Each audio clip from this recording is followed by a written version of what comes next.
Spring ball is starting up. What's the biggest battle at your SEC school? It's time to get the squad together. You're talking ball with the SEC squad. From Alabama to Tennessee, from Georgia to Oklahoma, from Auburn to Texas, it's the local experts of the Locked On Podcast Network bringing you scoops, breakdowns, and the most comprehensive preview of the upcoming SEC weekend. It's the SEC squad, and we have a seat for you. Hurt feelings and thin skin are prohibited. Squad up, you're part of the SEC squad. What up? What's up, everybody? Welcome to the SEC squad. Sit back, grab your favorite beverage, and join us as you get ready for another wild week across the SEC. It's a wild week here in my house. Today's episode is brought to you by the all-new 2025 Nissan Armada. Stay with us for the Armada Team of the Week later in the episode. Welcome in our squad for this week. We got Zach Blackerby, host of Locked On Auburn. We got Stephen Willis, host of Locked On Ole Miss. Corey Burton, Locked On Vandy. And Jimmy Stein, Locked On Bama. I think we may have John Miller from Locked On Mizzou join us as well. Fellas, welcome in. It is another day closer to spring ball starting up across the conference. And some schools starting earlier, some schools starting later. But I want to start here. What's the biggest spring battle at your school? Some of these kind of obvious when we talk about the schools, but Zach, let's start with you.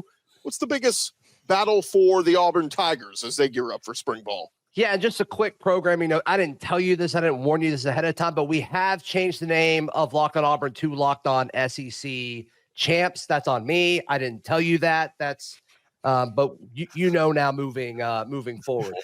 No, I think a lot of the big battles, and it's probably like this for a lot of y'all schools as well, guys, is, the rotation pieces, who's that third receiver or who's that, that third corner. So that's not fun to talk about. So I'll say running back between Demari Austin and Jeremiah Cobb, who's going to be the guy to replace Jarquez Hunter, or do they use both of them? So I'll go running back for Auburn.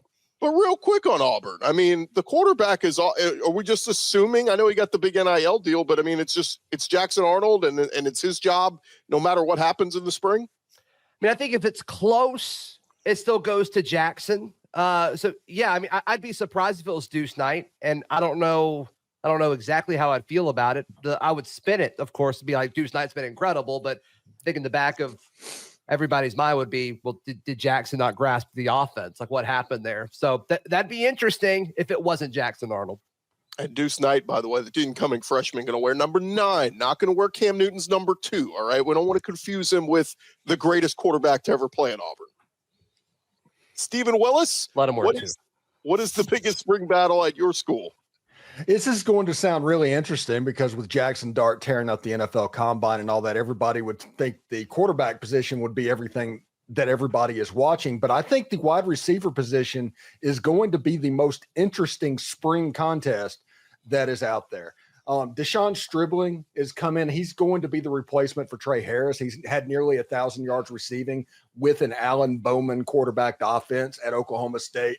So he can play. He's a guy that's been showing out in the pre-spring workouts at Ole Miss over the course of the last month. So I think Trey Wallace, who has had to suffer through 2 years of Drew Aller at Penn State, and you have Caleb Odom, who transferred from Alabama that has all the potential in the world.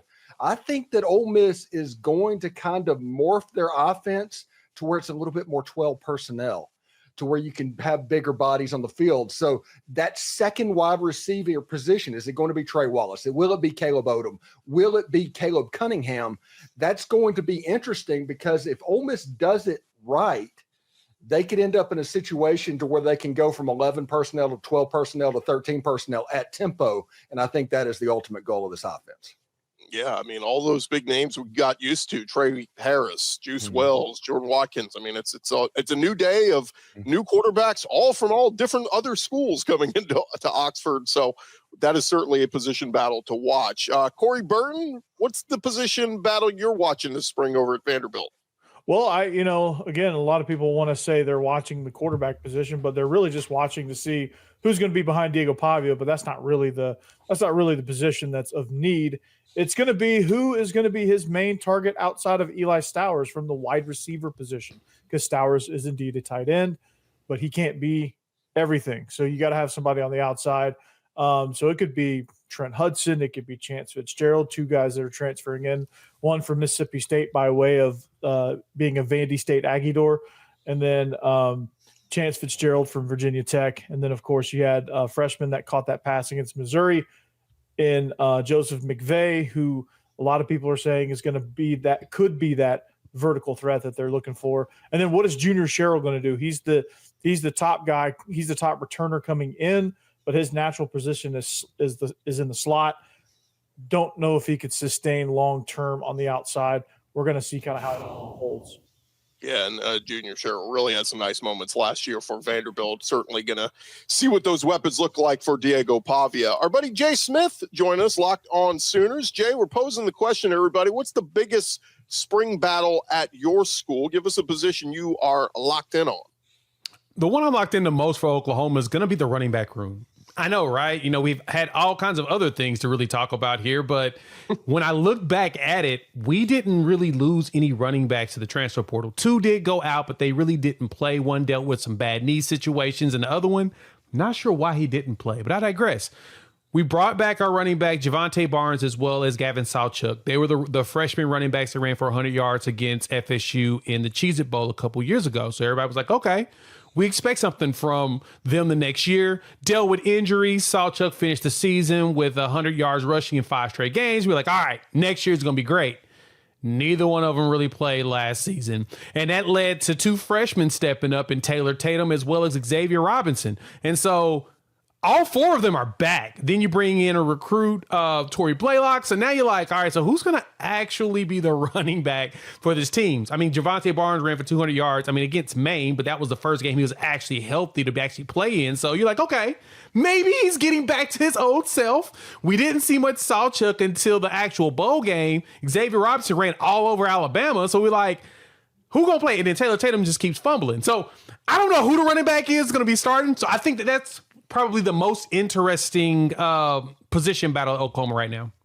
Yeah, and some good options there. You know, John Mateer's the quarterback. You feel good about the receivers you brought in, but who's going to be emerge as that workhorse in the backfield? Certainly one to keep an eye on there at Oklahoma. Jimmy Stein over at Alabama. What is the spring battle you are keeping an eye on?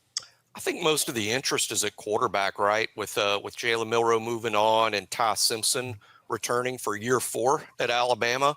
Also, Austin Mack is in the QB room. He came with Kalen DeBoer and Ryan Grubb, recruited by new OC Ryan Grubb out of high school. And then, of course, 5-star Keelan Russell has showed up. So I think there's a lot of intrigue at quarterback. But let's be honest, Kalen DeBoer is not required by the rules to name a starting quarterback for the Florida State game this spring. I think with only 3 scholarship players on the team, it's probably not the best idea to just declare someone the starter in the spring before the spring portal opens, for instance. So I think it'll just be a lot of competition in the spring. I don't expect anyone to clearly emerge as, hey, here's just the lock starter for the season. But, you know, personally, I'm kind of betting on Ty Simpson. I think it's year 4, and what people don't remember about Ty is, you know, he was a 5-star coming out of high school. He got a lot of tools. He's just been waiting his turn. The real battle is probably at left guard, where Tyler Booker has moved on to the NFL. There's 3 candidates there. Texas A&M transfer Cam Dewberry, who was sort of their 6th offensive lineman last season. Geno Vandermark, who was Alabama's 6th offensive lineman last season.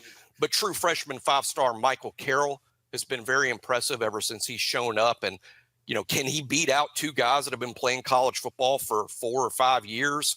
That's a steep ask. But Michael Carroll, ironically, compared to Tyler Booker quite a bit as a prospect. He's definitely a strong candidate. So really left guard is where there's a fun battle there, but most of the interest is at quarterback, of course. Yeah, I'm intrigued by Keelan Russell, to be honest. That's the guy I want to see go out there and play. I mean, I've seen a little bit of him down there in Texas. Yeah, he looks like he's legit. And the good thing is he's going to a coaching staff with Ryan Grubb showing up at Alabama. That's a huge pickup. That's probably one of the bigger pickups at coordinator this year, because when those two were together, they made magic happen. And I'm honestly surprised it didn't work out with the Seahawks, while at the same time, I kind of get it. The NFL on the offensive side is a little bit of a different animal, and guys kind of flame out if you're not overly creative. If you're just kind of too consistent, you're probably not going to make it. But DeBoer and Grubb together again, yeah, I want to see what they're going to be able to do with that quarterback room, especially Russell, in the next couple of years.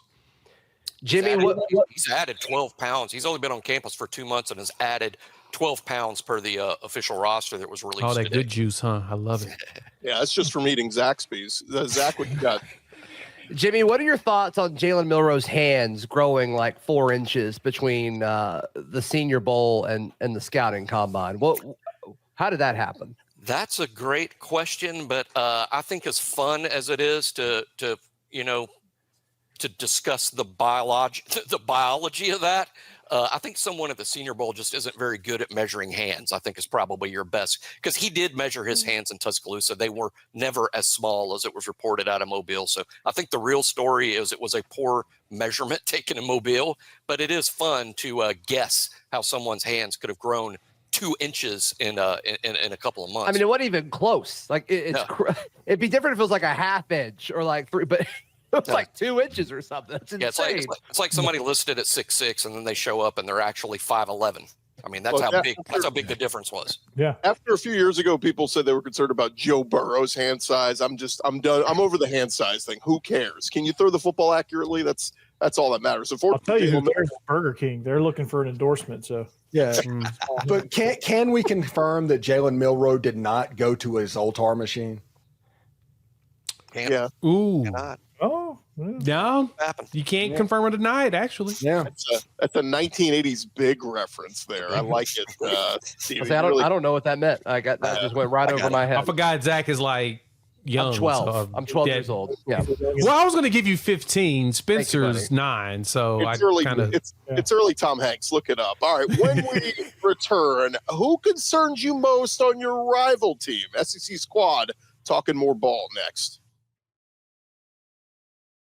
Back to the squad in just a second, but the Armada Team of the Week is brought to you by our friends over at Nissan and the all-new 2025 Nissan Armada. Each week, our Locked On College basketball experts are picking one team that stands apart, from top-seeded stars to the unexpected upsets. These guys showcase the strength and sheer power needed to push their team forward. And this week's Armada and clear-cut Team of the Week is the Auburn Tigers. It's incredible the run that they've been on. Bruce Pearl and company, they have been getting it done. Janai Barum is heavy duty, rugged, conquers the road with capability and confidence. Dream big, go big with the Nissan Armada. When it comes to the Nissan Armada, they say go forth and conquer, and that's exactly what Auburn has done here. It's clear our team of the week and player of the week in Janai Barum out here ready to conquer the road ahead with confidence, just like you can in the all-new Nissan Armada or any of Nissan's outstanding vehicles. Take the Nissan Armada, Rogue, or Pathfinder and go find your next big adventure. Shop NissanUSA.com. SEC Squad rode along here. We welcome in our buddy John Miller, host of Locked On Mizzou. So the squad's getting bigger here as the show goes along. And gents, wanted to kick it around with you. It's fun to talk about our schools and who we're rooting for, position battles and all that. But I wanted to throw it out to you. What one player on your rival school concerns you most heading into 2025? Jimmy Stein, let's start with you. Yes. You're Alabama. Let's start with Jimmy. Yes. There's got to be a guy at Auburn that concerns you. Who is it? Well, the stadium itself is Alabama's got to play Auburn on the road, and some odd things have happened when Alabama's visited Auburn. But no, I think their young receivers, are legitimate. That's going to be a more difficult matchup this year for a couple of reasons. They're no longer freshmen. And in particular, if I want to point out one, it'll be Cam Coleman, although, there's more than just Cam. But they're a year older. They're not new to the SEC. And frankly, they probably have a better quarterback. I'm going to use the word probably because we haven't seen Jackson Arnold throw the ball extremely well yet, although clearly he's got 5-star tools and might become that guy. But I think the wide receivers are likely a little more dangerous. Cam Coleman is a fantastic player. He's going to be a difficult matchup for anyone. And, hey, it can just take one snap. And at Auburn, they can throw it. It can bounce off a tuba and hit the eagle, can pick it up and just deliver it to Cam. Who knows what can happen there? But Cam scares me, as does just playing in Jordan-Hare. I love that one. We'll get to Zach in a minute. Let me go to Stephen Willis with Ole Miss Rebels. And gosh, Mississippi State, they've got a lot of new pieces there, but I don't know. Is there a player you would single out that maybe scares you? I love the running back they're bringing in from South Alabama, Fluff Bothwell. That's an all-timer name. Yeah. They've improved their roster over there, but nobody on Mississippi State's roster would be warranting me being concerned about. The player that I'm concerned about from a rival is Berrien Brown. That's the best quarterback that has ever thrown to Berrien Brown, and he is going to be scary catching passes from Garrett Nussmeier. He's the player that I'm most, I guess, interested and afraid to see at a rival school. Look at Stephen Willis jumping over the Egg Bowl, saying LSU was Ole Miss's rival. I think that's a power move by Stephen Willis. I love it. Now let's bring on the Locked On Mississippi State host to they might be here next week. We don't Hey. know. We don't know. It's coming breaking soon. Breaking. Yes. Well, Next one out, Cruton.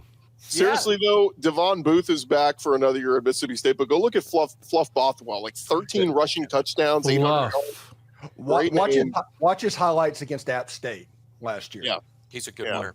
Stepping up in competition, so we'll see what he does.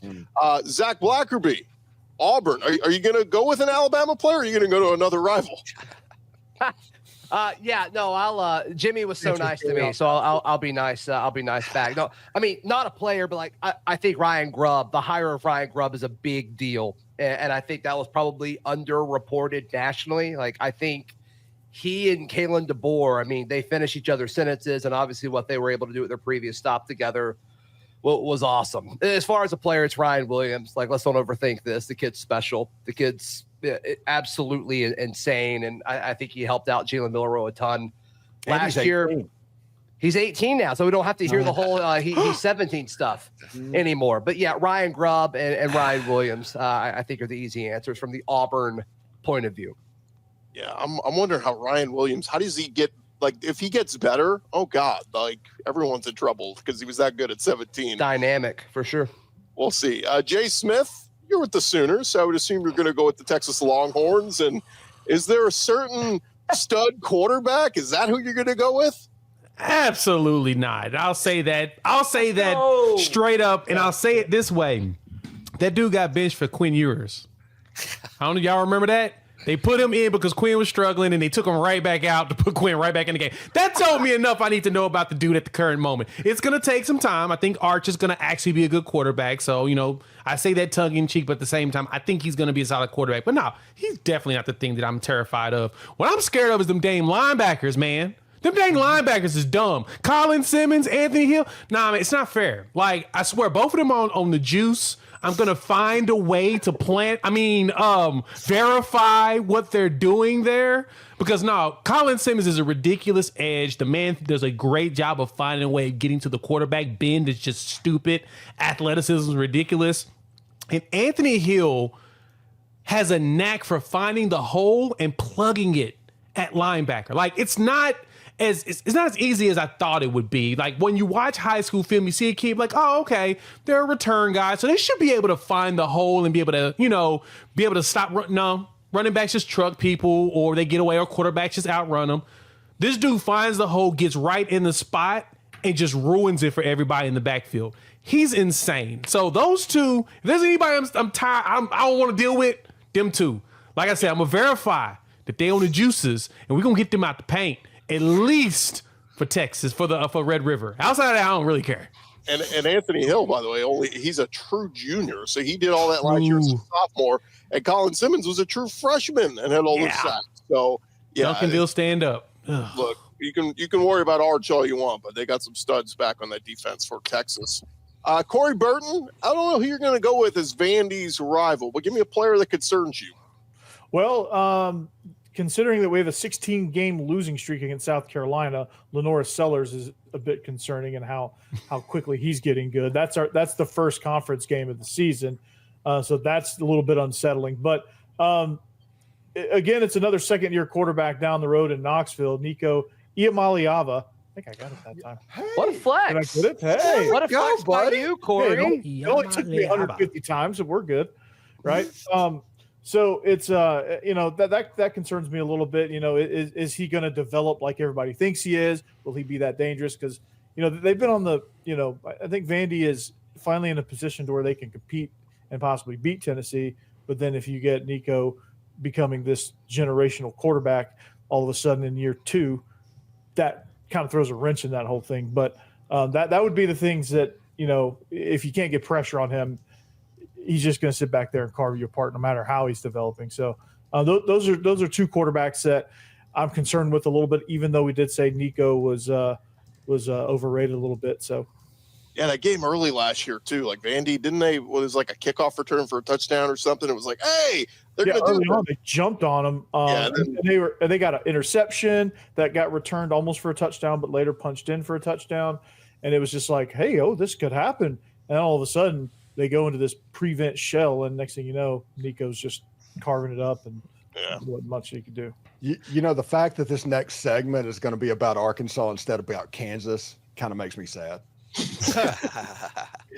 John Miller, host of Locked On Mizzou. I'm curious to see where you're going to go.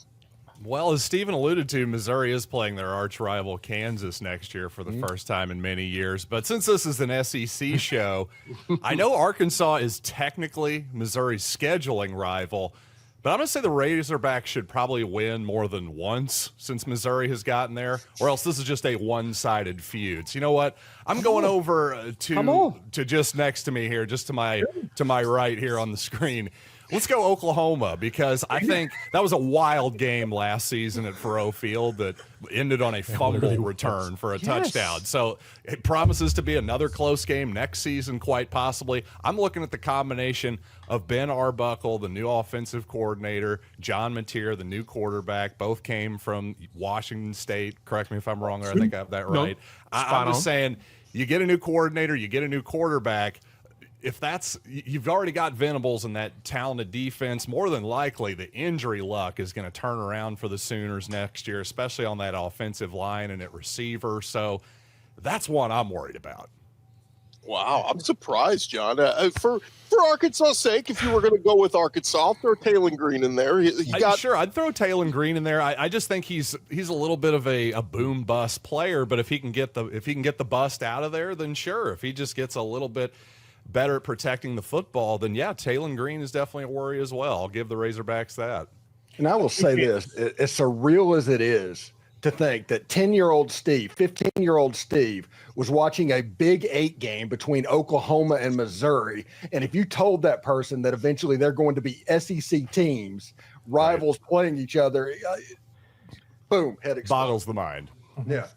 What was the better, big boy in the rival moment just then? Was it Stephen hopping over Mississippi State for LSU, or was it John hopping over Arkansas to go to Oklahoma? It's got to be Stephen. It's got to be Stephen. Come on, the interstate rival. I mean, that was quite the move there. That's that was some action. That was definitely a high level disrespect to Jeff Lebby tonight. I want Jeff Lebby to see this, the disrespect coming from Oxford heading to Starkville. Come on, man. He can engrave it. He can put it on a plaque in the locker room. I don't care. They're not winning the game.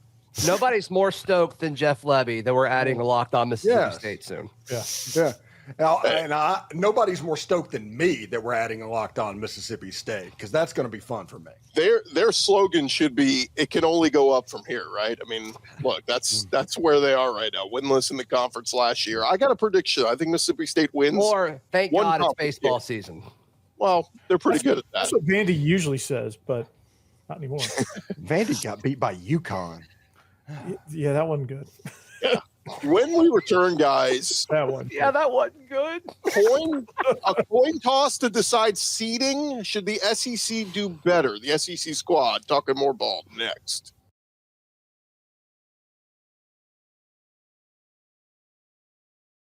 All right, final segment of the SEC squad here. And guys, earlier, this past weekend, you had the SEC women's regular season coming to an end, and you had Texas winning, you had South Carolina winning, and it was really awkward because South Carolina, they hold up a banner and go SEC champs, and then Texas wins and they hold up a banner and say SEC champs. Everybody's going, wait a minute. So they played each other, they split head to head, They beat everybody else in the conference. Who's going to be the top seed in the SEC tournament? And they said, well, all the other tiebreakers have been figured out. We got to go to a coin toss here. And so Greg Sankey came out at halftime and like flipped the coin, and South Carolina won. So they're the 1 seed this week in the women's SEC tournament. Texas is the 2 seed. And I just have to wonder, guys, this could happen in football. Remember, we talked about this last year. Luckily, it didn't come to that. But coin toss is one of the tiebreakers in football for the SEC championship. And so I open up to you guys, like, is this really what we're doing? The most powerful, big, badass conference in sports? We're going to coin tosses? It makes sense if everything has been fulfilled. No, I mean, at a certain point, where do you draw the line? Like what else are you going to do? You going to play pinochle or something? Or are you going to make them go on the field to play against each other? Now, granted, in basketball, I could totally see them doing a play-in game because, physically you can handle that. Football, not so much. You don't want to play that many additional games. Heck, right now we're trying to figure out a way to have a 4-team tournament to go into the college football playoffs when we go to 16 teams. So we know that's coming down the line. But in basketball, I'm truly curious as to why they didn't do they make them play against each other. Like, if everything has been met, it makes sense to do the coin toss, but just have them play one more time. Just do it that way. What if you could nominate like a 3-point shooting contest? You send 2 people. Like, can you imagine the eyeballs on that? That'd be electric. Well, no, that'd be a moneymaker. Yeah, I In want all 2 out of seriousness, 2 out any of type 3 of paper rock, athletic scissors. contest is no less absurd than flipping a coin. Like, do the chest passes into the Dr. Pepper bottle. Like, that's no less absurd. Seriously, it really is no less absurd than flipping the coin. Yeah, it really at least it's isn't. not random at that point. Yeah, at least you're the do a tug athletes of doing war or something. something. Yeah, that'd be crazy. I mean, seriously, you'd at least have a television event. Isn't that what this is about? Clicks, entertainment, That's a fair point. There's nothing less entertaining than a coin flip. In all seriousness, though, like, it should have gone to, I'm sure not all their opponents were exactly the same, right? Like, you probably played this opponent twice and they had played them once. Like, shouldn't it be like conference opponent win percentage? Like, wouldn't that make the most sense to go to as the next tiebreaker instead of? Yeah, there's got to be more tiebreakers than You'd think just so. the They didn't have few. enough tiebreaker. They clearly didn't have enough tiebreaker. Yeah, Tiebreaker because their procedures. There's not overall enough. records weren't the same, or their strength against I guess their records in conference were the same, but there's got to be ways. Strength of schedule, like you said, Gordy. You have to add more than just the few that were there. They should do a random tiebreaker of BCS ranking, even if it's not football.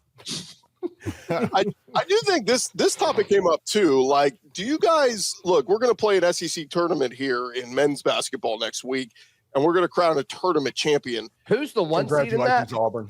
Okay, Congratulations, Auburn. It's Auburn. South Carolina won the coin flip, so they'll be the number 1 seed. Sorry to break it to you, Zach. Sankey flipped the coin. It's Yikes. Carolina.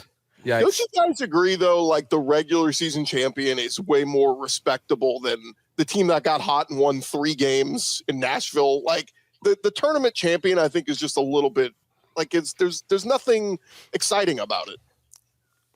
All right, I think there's something exciting about it, but I do agree that the regular season means more than the SEC tournament champion. I do agree with that. It's much tougher to win the regular season than it is the tournament. I mean, winning the tournament, especially in the SEC this year, it is tough. I mean, you're kind of starting out first round in like a Sweet 16 game, the way the SEC is this year. But winning the regular season is much more difficult. Well, maybe not for Auburn, but for normal teams. Yeah. For anybody not named Auburn. Yeah. Everybody else struggles to win their conference. Auburn just kind of blows everybody out and goes on about their day. Do you guys think What a time. that should be the tournament winner should get an automatic bid? I've always kind of had a problem with that one too. I think it depends on the league. I think it should be up to each league, really. I that's how I feel. I mean, I think it's a little bit absurd how now these these smaller conferences stack it to the point where the lower seeds will have to play, 6 games or something, and the top seeds only have to play 2. To me, you're defeating the purpose. You're neither fish nor fowl. I think just go one way or the other and leave it up to each conference. I like it because, I mean, this was the whole argument against expanding the tournament, I think, for so long. It's like, okay, you had a bad season, you're not in a situation to make the tournament. But if you win every single game for the rest of your season, you will be a national champion. Like every team going into their conference tournament has that in front of them. If you do not lose, you will win the Natty. So like to me, I like it because I think it's an argument against expanding the tournament more. And if you're South Carolina or some team that's clearly not in the NCAA tournament mix, if they weren't playing for the SEC tournament automatic bid, why show up at all with their season already over? But I'm not a huge fan of the SEC. And just specific either. to the SEC, if I'm the SEC, I want it the way it is right now. I want the team that wins the tournament to get that bid because obviously Auburn, whoever's the regular season champion, is going to be in. So that's not even a question. You're giving yourself more of a chance to get more teams in. And by the way, if you take away that automatic bid, why would anybody even want to play in Nashville then? Don't get me wrong. I still think winning the conference tournament is prestigious. Agree with you guys, obviously. Not as prestigious as the regular season, but banners, hey, they still hang forever. I do think they're still worth something. As somebody who's seen his team win some conference tournaments, it absolutely does mean something. Yeah. Last question I wanted to throw out to you guys. Texas has kind of been stumbling here. And what's very interesting about the Texas Longhorns is we know they got all that money. Their athletic director, Chris Del Conte, he flaunts it everywhere he goes. They've got elite coaches in every sport. Sark in football. They stole Schlossnagel in baseball. Their women's basketball team is obviously a national championship contender. But as we look at Rodney Terry, very much on the hot seat at Texas, I pose the question to you guys. If Texas fires Rodney Terry, they're going big game hunting. Is there another SEC coach they may try to poach? Not Chris mine. Beard? About to say they should hire Chris Beard again. That would be amazing if they Talk did about that. coming full circle. Oh my God. Good coach. Man, I that's do tough. think it's like worthy of a question. I just don't know all the folks that I think would be able for like a quote unquote better job. I don't know if Texas is a better job. I think than why that. the SEC is so dominant this season in basketball, in part because of this issue, in part because of this.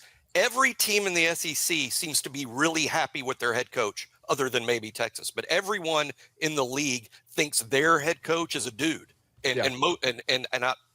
If Texas does poach someone, whoever, there's going to be a very aggrieved fan base because everyone seems to like their coach. I would, if Texas gets rid of Rodney Terry, I would look at the Big 12 as the target where it's going to be like Kelvin Sampson or somebody like that.